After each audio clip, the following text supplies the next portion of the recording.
अस्सलामु अलैकुम वरहमतुल्लाहि वबरकातुहू। अल्हम्दुलिल्लाह। आज के इस दर्स का तीसरा सवाल, एहसान। एहसान क्या है, इसे हमें समझना चाहिए। एहसान क्या है? एहसान का मतलब ये है कि जब तुम अल्लाह ताला की बंदगी के लिए तैयार हो, खड़े हो, तो हमारे ज़हनो दिमाग में, आपके ज़हनो दिमाग में ये तसव्वुर, ये ख्याल होना चाहिए कि गोया हम अल्लाह को देख रहे हैं। जब हम नमाज के लिए खड़े हों या किसी भी इबादत के लिए हों, तो हमारे ज़हनो दिमाग में ये ऐसा महसूस हो, ऐसा लगे अंदरूनी और बैरूनी तौर पर कि गोया हम अल्लाह के सामने खड़े हैं, अल्लाह को देख रहे हैं, अल्लाह से मांग रहे हैं, अल्लाह का गुण गा रहे हैं, अल्लाह की बड़ाई बयान कर रहे हैं। एहसान का ये मतलब है। और अगर ये तसव्वुर और ख्याल हमारे ज़हनो दिमाग में ना बन पाए, तो कम से कम इतना तो तसव्वुर और ख्याल रहना चाहिए कि अल्लाह हमें देख रहा है, अल्लाह हमें देख रहा।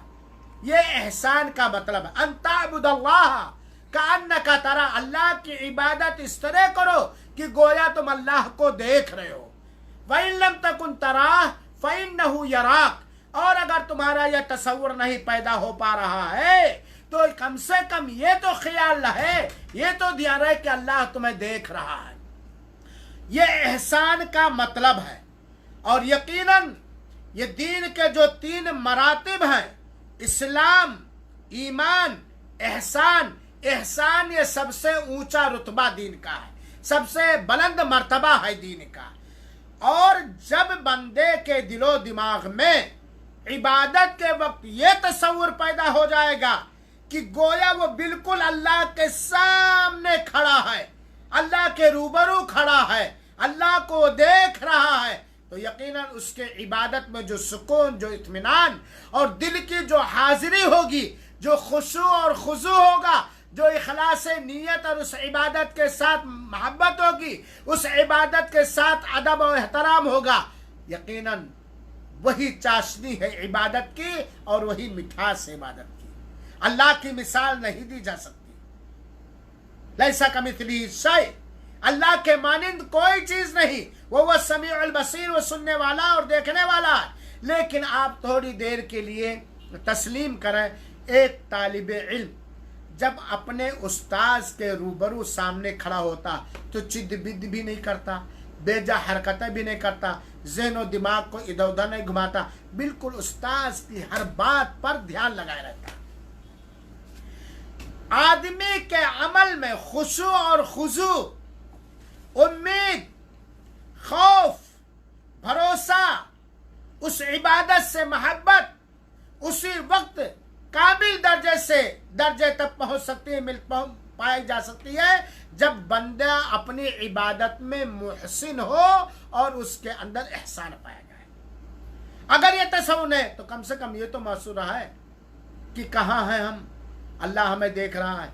आज देखिए इबादतों में, नमाज पढ़ने पहली रकात में ये, दूसरी रकात में, दुनिया भर के तसव्वुर और ख्यालात और शैतानी वसाविस आते रहते हैं कि नहीं आते रहते हैं। लेकिन जब हमारे दिलो दिमाग में ये हो जाएगा कि हम अल्लाह के बिल्कुल सामने, अल्लाह का जलाल, अल्लाह का एहतराम, अल्लाह की मोहब्बत, अल्लाह से खौफ, अल्लाह से दहशत, अल्लाह से उम्मीद, जब बिल्कुल गायब दर्जे के अल्लाह के सामने हम खड़े हैं, बिल्कुल सुकून इत्मीनान के जैसे सर पे चिड़िया बैठी हूँ, दिलो दिमाग बिल्कुल इसी इबादत में लगे रहेगा, सोच और सारी फिक्र उसी इबादत में, ज़हनो दिमाग इधर उधर नहीं बिखरेगा, कभी नहीं इधर उधर मुंतशिर हो सकता, भूल चूक हो ही नहीं सकती है। और बिल्कुल ये समझे कि हम अल्लाह के तलब में, अल्लाह की इबादत में, अल्लाह के एहतराम में, अल्लाह के खौफ से, अल्लाह से उम्मीद के साथ, अल्लाह पे भरोसा करके बिल्कुल हम अल्लाह के सामने खड़े हैं। और अगर ना तो कम से कम ये हो कि हम, अल्लाह हमें देख रहा है, क्या हम कर रहे हैं, किस दिल से कर रहे हैं, किस इरादे से कर रहे हैं, हमारा ज़हनो दिमाग कहाँ है, हमारे अंदर खुशू खुजू है कि नहीं। ये है एहसान का मतलब। यह है एहसान का मतलब। तो आज के दर्स का आखिरी हिस्सा रहा कि मैंने बतलाया था कि दीन के 3 दर्जे हैं। दीन के कितने दर्जे हैं? 3, इस्लाम, ईमान और एहसान।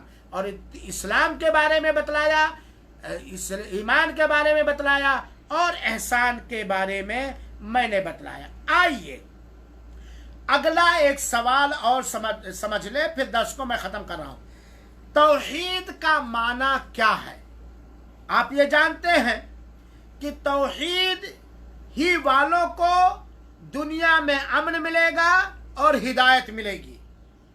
जो लोग तौहीद वाले हैं और अपने ईमान और अमल को शिर्क की गलाजत से लथपथ नहीं किए हैं, और तौहीद वाले ही जन्नत के अंदर जाएंगे। जो तौहीद वाले होंगे उन्हीं को अल्लाह की जमीन पर रहने का हक हासिल है। और तौहीद वो इबादत और अकीदा है जिससे जहन्नम से निजात पाने का पहला जरिया है। बिना तौहीद के वो दुनिया में रहने का हकदार नहीं, न उससे अमन मिलेगा, न उसे हिदायत मिलेगी और न वो जन्नत में जाएगा। तौहीद, कुल हुवल्लाहु अहद अल्लाहु समद लम यलिद वलम यूलद की तफसीर पढ़ लीजिए। तौहीद अल्हम्दुलिल्लाहि रब्बिल आलमीन अर्रहमानिर रहीम मालिकी यौमिद्दीन की तफसीर पढ़ लीजिए। तौहीद इय्याका नअबुदु व इय्याका नस्तईन की तफसीर पढ़ दीजिए। खुदा बंदा तुझे से चाहते हैं, हम मददगारी तुझे आती है अपने आरज़ूमंदों की दिलदारी। ये तफसीर पढ़ लीजिए तौहीद को समझने के लिए। वलिल्लाहिल अस्माउल हुस्ना फदउहु बिहा की तफसीर पढ़ लीजिए। तो तौहीद क्या है?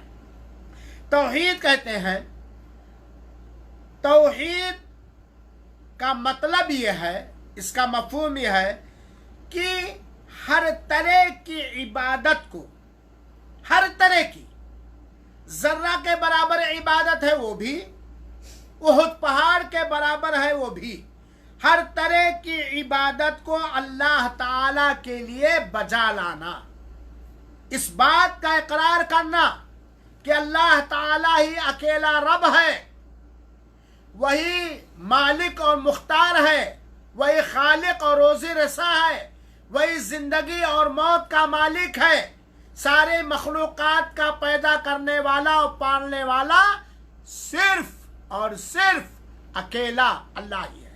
मुश्किल कुशा अकेला अल्लाह ही है, दाता अकेला अल्लाह ही है, गौस अकेला अल्लाह ही है, फरियाद रसी करने वाला अकेला अल्लाह ही है, बीमारी देने वाला अल्लाह अकेला है, शिफा देने वाला अल्लाह अकेला है, जलजले लाने वाला, बारिशें बरसाने वाला, सूखा पैदा करने वाला अकेला अल्लाह है।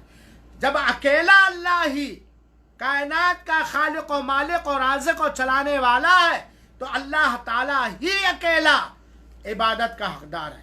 तौहीद का मतलब यह कि हर तरह की इबादत खालिस अकेले अल्लाह ताला के लिए बजा लाना, यह तौहीद का मुख्तसर मफहूम है। और हमें यह बात भी मालूम होनी चाहिए कि जितने नबी, जितने रसूल, जितने पैगंबर भेजे गए, सारे नबियों की मरकजी दावत, मरकजी कलिमा, मरकजी मिशन और मरकजी पैगाम तौहीद ही था।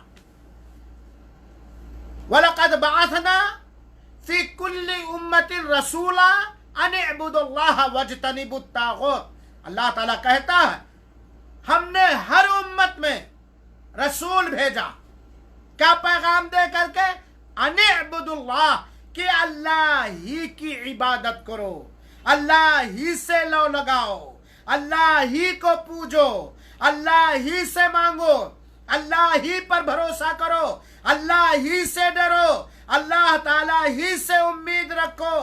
अन इअ्बुदुल्लाह, अल्लाह ही की इबादत करो, वज्तनिबुत तागूत, और अल्लाह ताला के अलावा जिन दूसरी चीजों की इबादत की जाती उससे बचो।